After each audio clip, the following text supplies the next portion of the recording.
August of 2012. My story is going to sound familiar to very many others.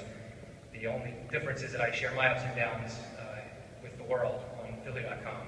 So through that, I've gotten to know a lot of people in this room, and I'm very honored. They think so much of my story that they're presenting me with this award.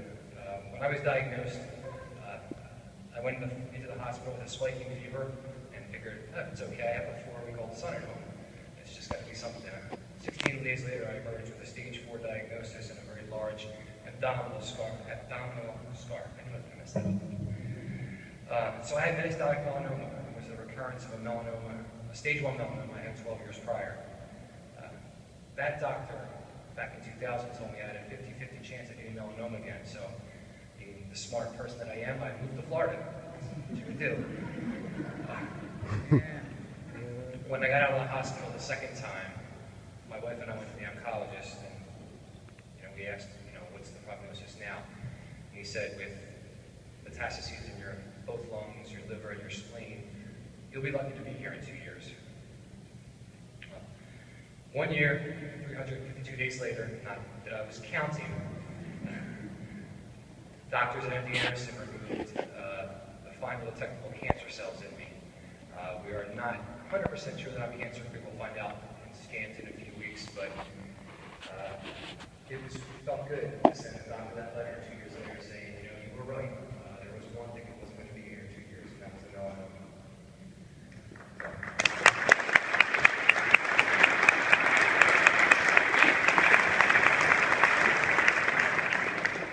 I read once that a person doesn't get cancer, a family gets cancer.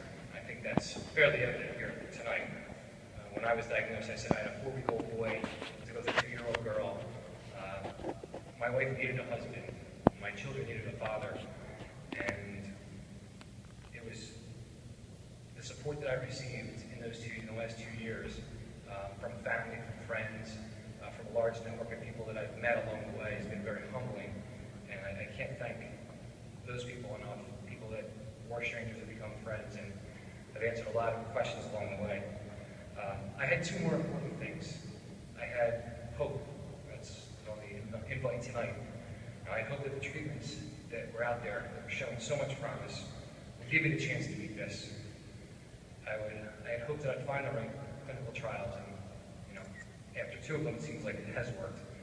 And I hope my body would be strong enough to endure, and that my spirit would be enough to fight and to heal. The other thing I did was I had a chance. We talked earlier about the dismal rates of melanoma when I was first diagnosed back in 2000 and how much that's increased.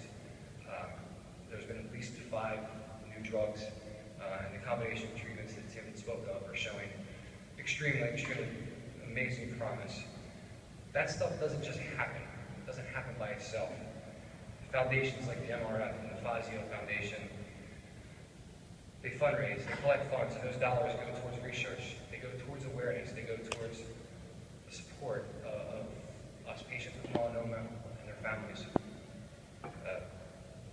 These contributions are changing, are funding the changing landscape of melanoma treatments from a terminal disease to what's going to be a treatable one and hopefully one day a curable one.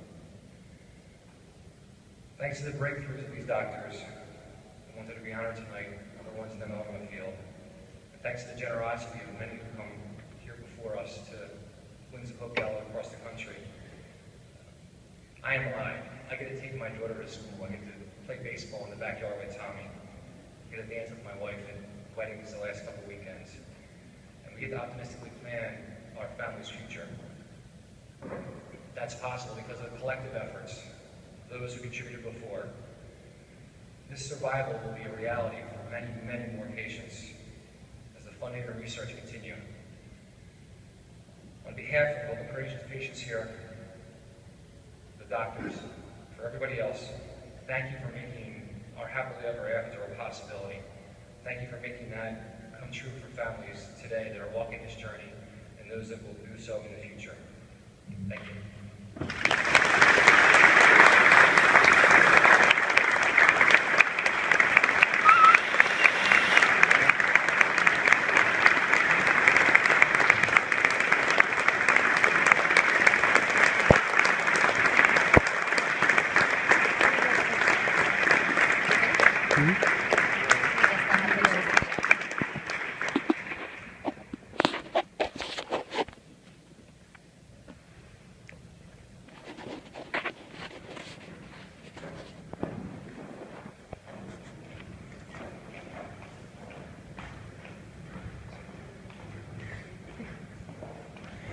Thank you all for sharing your story, TJ.